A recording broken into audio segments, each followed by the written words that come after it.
अस्सलाम वालेकुम नाज़रीन, प्रोग्राम खबर और तजिया के साथ मैं हूं आपका मेज़बान मुज़म्मिल सरवर्दी। गवर्नर पंजाब असम्बली तोड़ देंगे, इस हवाले से नोटिफिकेशन आया गया होगा, कुछ मेरी गुफ्तगू से पहले या बाद में पहुंच गया होगा। इसमें जो हमने गवर्नर हाउस से चेक किया है वो इसको बिल्कुल नहीं रोक रहे, कहीं से कोई हुक्म इम्तनाई भी नहीं आ रहा, लिहाजा पंजाब में इलेक्शन का बिगल बज रहा है। अब सूरत हाल ये है कि क्या PTI मरकज़ का इलेक्शन कॉल करा सकती है या सिर्फ पंजाब और KP में इलेक्शन होंगे। PMLN पंजाब के इलेक्शन के लिए तैयार नज़र आ रही है। वहाँ नवाज़ शरीफ की वापसी की बातें हैं कि मरीम नवाज़ और नवाज़ शरीफ जनवरी में ही वापस आ जाएं और आकर इस इंतखाबी मुहिम को लीड करें। वहाँ भी ये सोच है कि पहले पंजाब और KP के इलेक्शन करा लें, मरकज़ के इलेक्शन अपने वक्त पर होंगे। लेकिन ये कैसे मुमकिन है?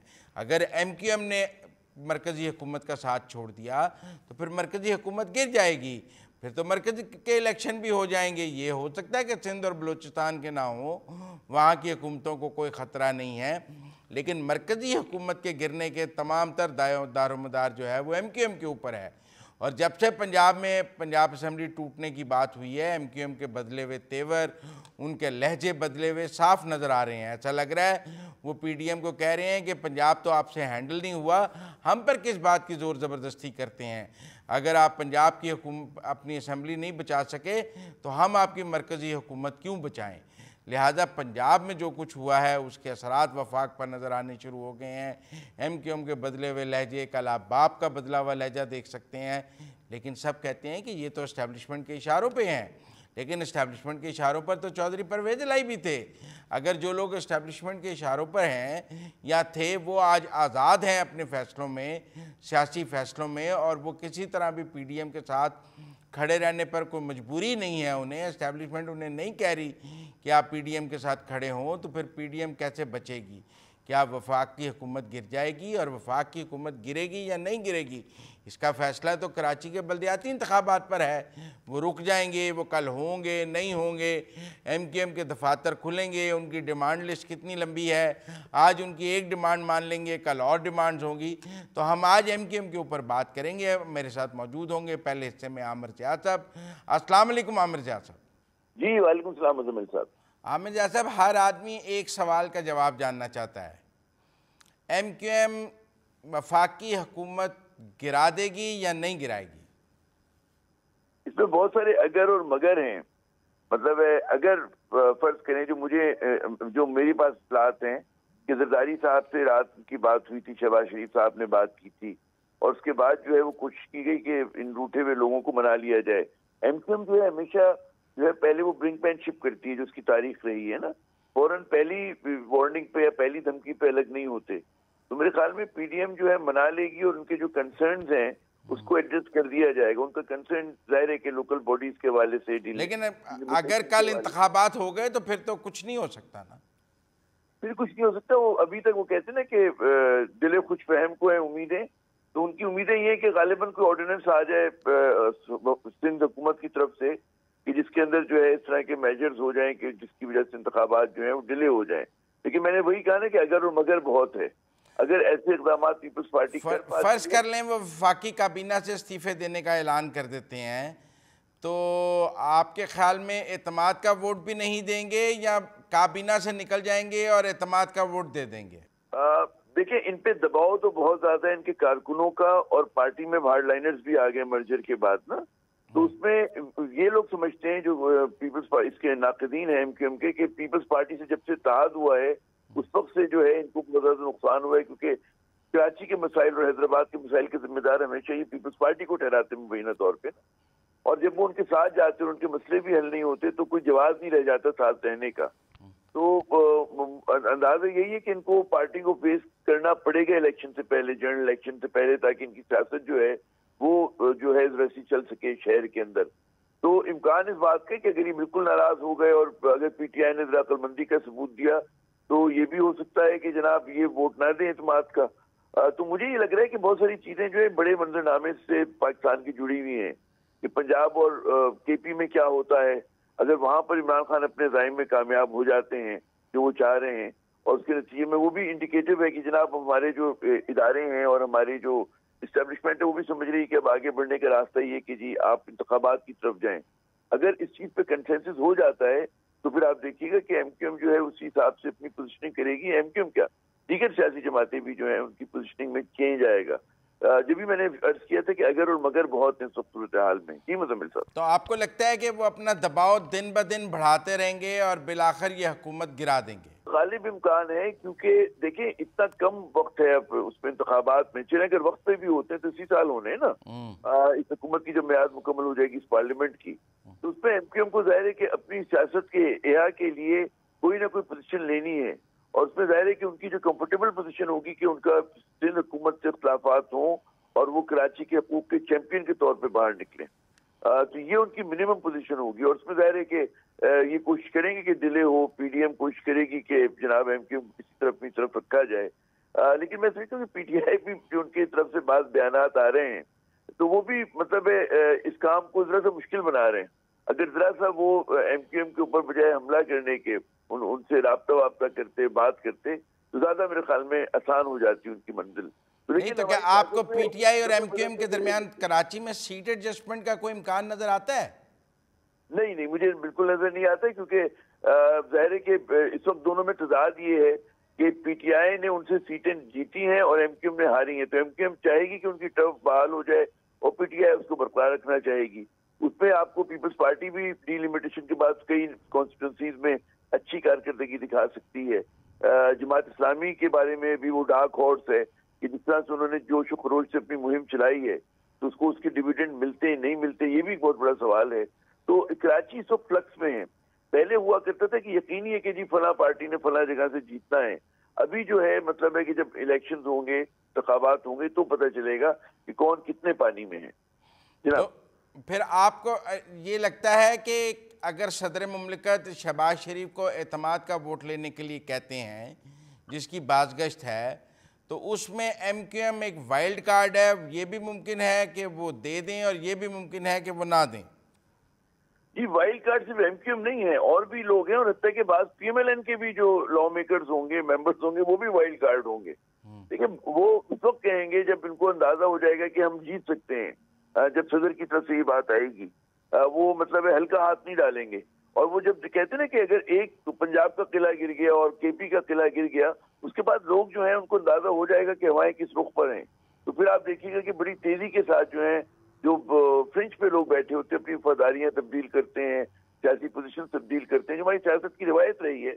तो आप एकदम आप देखेंगे कि चीजें तब्दील होंगी, और वो गालिब इम्कान ये कि शहबाज शरीफ साहब के हक में ना हो। जी, मुझे ब्रेक लेनी है। आमिर साहब अब हमारे साथ ही रहिएगा। आमिर जाद साहब हमारे साथ ही हैं, ज़रा वक्त हुआ है ब्रेक का।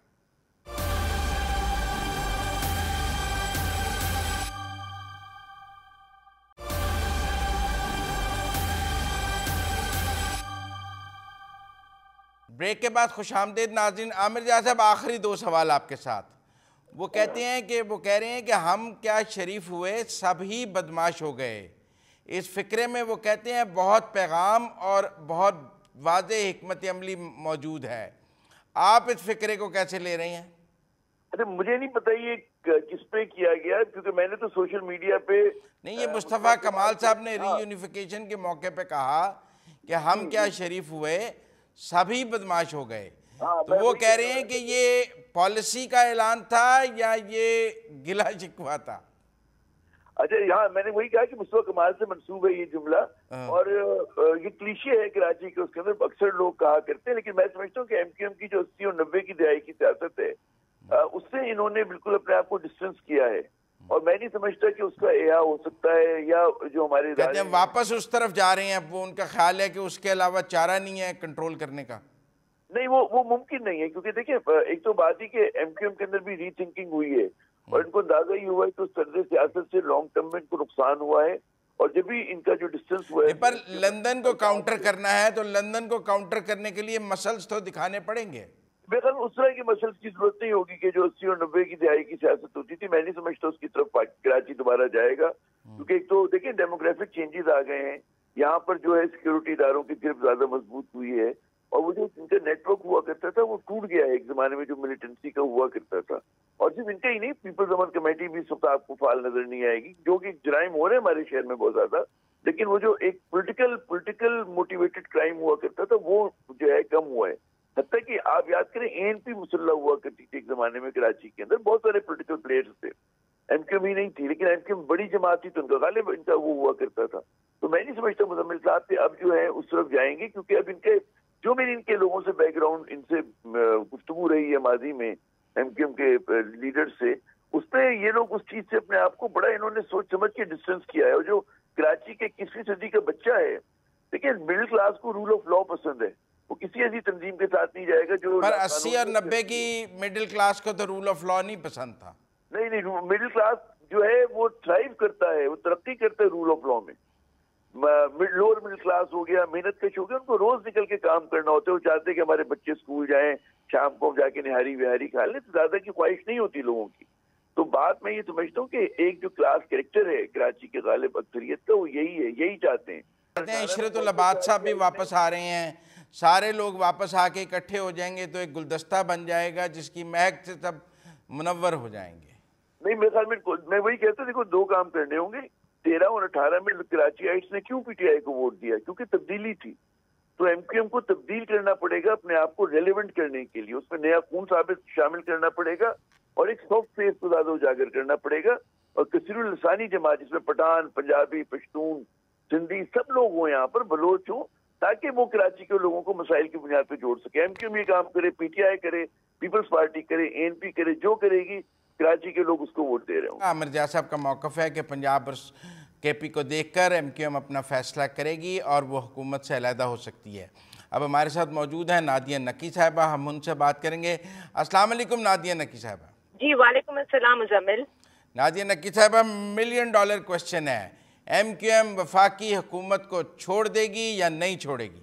देखिए, MQM वफाकी हुकूमत को छोड़ने के लिए बिल्कुल अपने पर तोल कर बैठ गई है। उनका रात को भी जो इजलास हुआ है उसमें हमारी इत्तलात के मुताबिक 80% जो मेंबरान हैं वो ये समझते हैं कि अगर हमारी बात न मानी गई तो हमें कोई फायदा नहीं है कि हम इस हुकूमत का हिस्सा बने। और आपको ये भी पता है कि फवाद चौधरी साहब ये गुज़िश्ता रोज कह चुके हैं कि सदर पाकिस्तान कभी भी शहबाज शरीफ साहब से एतमाद का वोट ले सकते हैं। तो मेरे ख्याल से MQM के लिए इससे अच्छा बेहतर चांस कोई नहीं होगा कि वो अपनी बात मनवा लें, वरना सबसे बेहतर तरीका उनके लिए यही होगा कि वो अलग हो जाएं। बात मानी जाती भी तो कम नजर आ रही है। मेरी इत्तलात के मुताबिक बात मान ली जाएगी, क्योंकि आपने देखा कि आज इलेक्शन कमीशन को वजारत दाखिला की जानिब से एक खत भी दिया गया है कि हमारे पास सिक्योरिटी की सिचुएशन ऐसी है कि हम वो अमला नहीं आपको प्रोवाइड कर सकते जो हसास पोलिंग स्टेशन पर मौजूद हो। इस सब के बावजूद देखें ना मुजम्मिल, अगर आप जाहिर है पाकिस्तान की सियासत को अच्छी तरह समझते हैं, कल जब मुत्तहिदा कौमी मूवमेंट पाकिस्तान ने एक तरह से ये वाजे कर दिया कि वो हुकूमत से अलहदगी भी इख्तियार कर सकते हैं, तो उसके बाद आपने देखा कि सदर जरदारी मौलाना फजलुर रहमान जिनकी तबीयत नासाज है वो भी हरकत में आ गए। वजीर आजम शहबाज शरीफ ने भी खालिद मकबूल सिद्दीकी साहब से बात की, फिर गवर्नर साहब से मुलाकात हुई, गवर्नर साहब को जरदारी साहब ने भी फोन किया। इन तमाम बातों से आपको ये समझ में आ रहा है कि मुत्तहिदा कौमी movement means business this time. और जब से ये यकजा हुए हैं जाहिर है कि इनकी पावर पहले से तो ज्यादा है। आप कुछ भी कह लें कि वो किस तरह स्कोर करेंगे वो एक अलग बात है, लेकिन अपने आप को मनवाने के लिए, अपनी बात मनवाने के लिए लेकिन उनके पास PTI के साथ जाने का रास्ता भी तो नहीं है ना। ये तो देखिए MQM और PTI की सीट एडजस्टमेंट तो नहीं हो सकती कराची में, कि वो भी हो सकती है? सियासत में तो कुछ भी हो सकता है। क्या ये MQM पहले PTI के साथ नहीं थी, जबकि तहरीक इंसाफ का एक सख्त मौक़िफ़ रहा है मुत्तहिदा कौमी मूवमेंट पाकिस्तान? वो तो आपको लगता है कि वो वफाकी हुकूमत भी छोड़ देंगे, PTI से भी लड़ेंगे, सब तरफ से लड़ाई शुरू कर लेंगे कराची में? ये उनके लिए बहुत इस वक्त अहम है, क्योंकि देखें यकजा होने के बाद भी उनको मालूम है कि लंदन फैक्टर तो एग्जिस्ट करता है। ऐसे में जितने भी वोटर मौजूद हैं उनके लिए वो क्या लेकर जा रहे हैं कि जी हम इत्तेहाद में भी रहे, हम आपकी कोई बात ना मनवा सके, हमारी डिलिमिटेशन भी ठीक नहीं थी, तो कुछ तो लेकर जाना है। वैसे ही पीपल्स पार्टी के साथ जब से अग्रीमेंट हुई है तो जितना भी वोट बैंक है वो क्या कहता है कि ये तो पीपल्स पार्टी के साथ अलायंस कर लेते हैं अपनी वजारतों के लिए। हमारा क्या मसला इन्होंने हल किया? इस वक्त MQM के लिए विन विन सिचुएशन यही होगी कि वो अपनी बात मनवाने के लिए हर तौर का मसल अपना फ्लेक्स करके दिखाए। वो कहते हैं, वो कह रहे हैं कि हम क्या शरीफ हुए, सब बदमाश हो गए। ये अगली पॉलिसी का ऐलान था या गिला था? मेरे ख्याल से तो ना, अगली पॉलिसी उस तरह की तो नहीं हो सकती मुजम्मिल, जिस तरह के एक मर्तबा एमक्यूएम हुआ करती थी। लेकिन इतना इनको आप होम्योपैथिक भी ना समझें, क्योंकि जब सब मिल जाते हैं तो फिर इनको पता है कि किस तरह से जोर डालना है। तो कह रहे हैं कि आज तो ये डिमांड है हल्का बंदियों की, कल दफातर खोलने की होगी। इनकी डिमांड्स की लिस्ट तो कोई पूरी नहीं कर सकता।